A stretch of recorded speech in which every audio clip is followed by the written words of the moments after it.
Hey everyone, and welcome back to the channel. So today, let's take a look at the Porsche 911 Carrera. This is a 992.2. Huge shout out to Hendrik Porsche for providing this sports car for me today. Take a look at their website. That link is down in the description. This 911 is finished off in a slate gray Neo. MSRP start right around $135,000. Now this is a rear engine sports car. It's powered by the 3-liter twin turbo flat 6 paired to an 8-speed PDK transmission. It pumps out 388 horsepower, 332 pound-feet of torque. It's rear-wheel drive, weighs in at 3,300 pounds. It'll do 0 to 60 in 4 seconds with a top speed of 183 miles an hour. It also has a fuel capacity of 16.6 gallons, and you'll expect to see an average of 20 miles per gallon. Now, this also has a wheelbase of 96.5 inches. Its overall length is 178.8. It has a width of 72.9. A height of 50.9, and its ground clearance measures in at 4.7 inches. Now, as we move on to the exterior styling, you'll notice up front for this model, there's very large inlets in the bumper to provide additional cooling. This also gets a forward camera along with a sensor for distance pacing. You'll notice on both sides of that, there's more inlets to provide even more cooling. And then there's a dark housing for the headlights, along with the Porsche badge right in the middle. And this particular model also has full PPF up front to keep it well protected.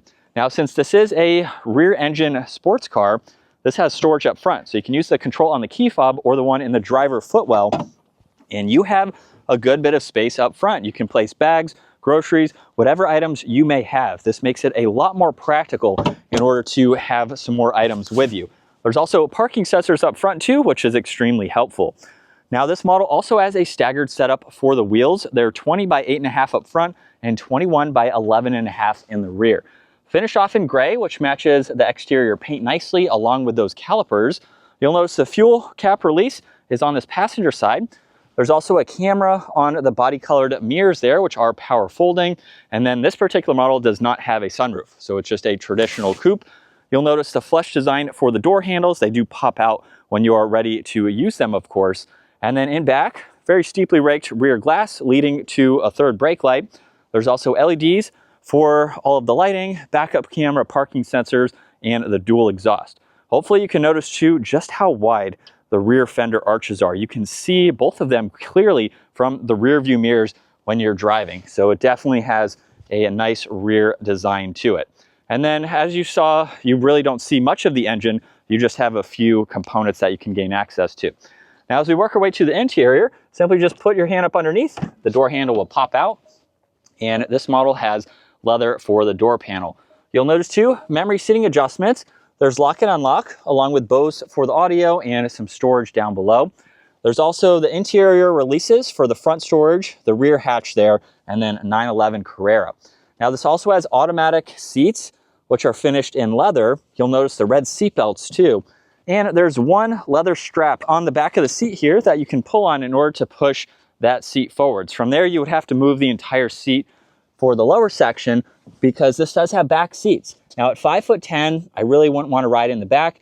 You might be able to fit some smaller kids back here, and the back seats do fold down as well. So you have that storage tray all the way in the back if you want to place some items there and have them held up by the seat, or you can place some more items there. So while you're probably not using them often, I could go on a short trip if I needed an extra seat.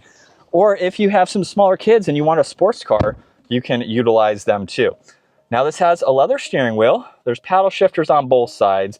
And then let's start this up. That button's located on the left. We can take a listen to how this sounds.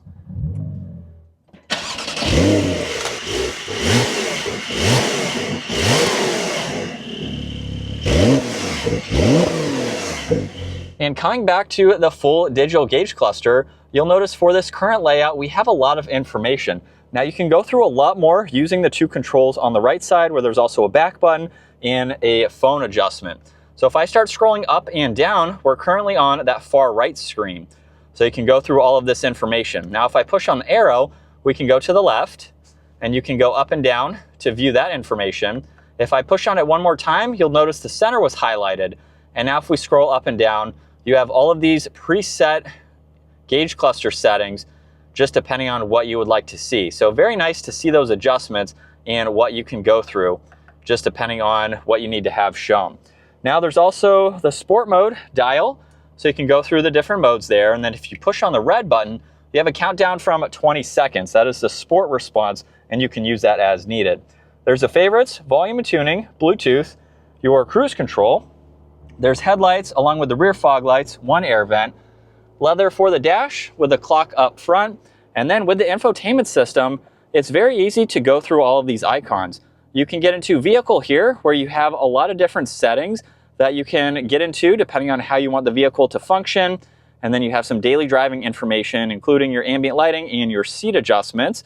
You can get into your climates, Apple CarPlay, Android Auto. There's even a performance gauge here, so you can pull that up as needed and monitor all of this information. And then you have a few more settings that you can quickly get into. There's also shortcuts on the left, and you can easily get through all of this information, and then you have another shortcut into some vehicle settings. Now this also has a front lift, so you can push on this and you can raise the front end if you need some more ground clearance. There's an exhaust note, hazards, traction control, a suspension setting, air vents underneath that, and then you also have some defrosters, temperature adjustments with fan speed in the middle.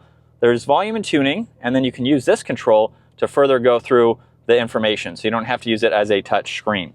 Now if you put this into reverse, you have that camera system where you can also get into some shortcuts on this left side, which is nice. And then you have drive, park, and the manual settings. So that allows you to use the paddle shifters. This also has heated and ventilated seats. There's one cup holder with an e-brake. You get wireless charging with an auxiliary down below, and your passenger also gets their own cup holder. So that is nice to see. It's integrated into the glove box trim accent where you have more storage, and then garage door buttons and dome lights. And then here's a look at visibility. Those windows in the back definitely help. So for this rear engine vehicle, you can easily see over both shoulders. As we sat off behind the wheel for the 911 Carrera, I just got out of the 911 Carrera GTS, which has the hybrid system with it. For this model here, we strictly just have the engine, so no hybrid assistances of any kind. If you want to take a look at that video, it has a lot more power, but you also have those hybrid components. So just depending on what you would like. Aside from that, this 911 here is very similar to that model. We don't have quite as many options, but it is going to give us a similar feel in terms of some of the performance that it does have to offer. This model here seems to handle very well. I know I haven't shown that just yet, but from the other 911 that I was in, the steering is spot on with these cars. It is basically going to give you that go-kart-like feeling with how direct the steering is and where you want the car to go. So the handling of these cars is absolutely phenomenal, something that you can take on the back roads, take straight to the track, and you are going to have a lot of fun. Now with this model here, we have some suspension settings, mainly just one, along with being able to open up that exhaust. And with the PDK, we're going to have very quick shifts, and it's also going to have a great sound to it from that flat six. So here we go with a small acceleration. And the shifts are very smooth. You really can't even feel them.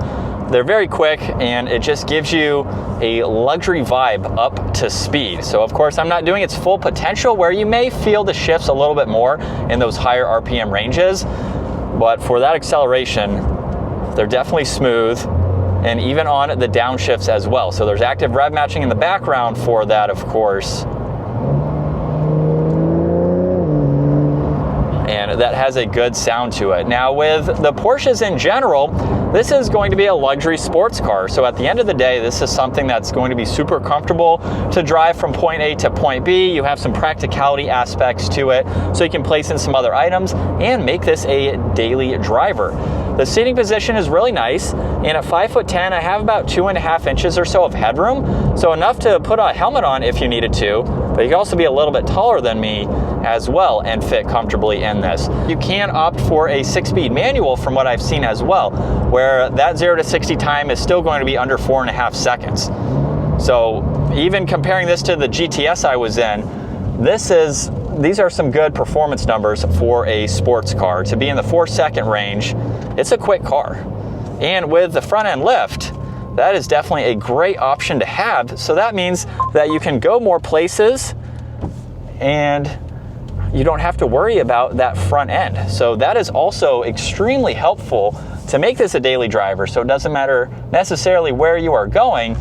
And without rear wheel steering, which the GTS had, the turning radius in this seems to be very, very nice. And then again, with the front end lift still up, we have plenty of clearance to get back out of that situation there. So in Sport Plus now, second gear, here we go. And just a minor acceleration. This has a lot more potential, of course, and for its power and weight, it is a fun and quick sports car. So this is what it's like to be behind the wheel for this 911 Carrera. Now I have the suspension on. If I shut it off, these bumps do get a little bit less harsh. So you only have those two settings, and you can definitely feel it when it's on. So it's nice with the magnetic suspension here. You can just have it off for daily driving. You can stiffen up the suspension for even better handling, and you have the exhaust note too that you can turn on. It doesn't get too much louder, but it has a nice low rumble to it. And so for this luxury focused sports car, you have so many different ways that you can spec the 911s in general with the manual. You have different trim levels with different engines, more power as well. This is, I'll say, more on the base as far as the engine and the power goes. But even within this 911, there's so many different ways that you can spec it.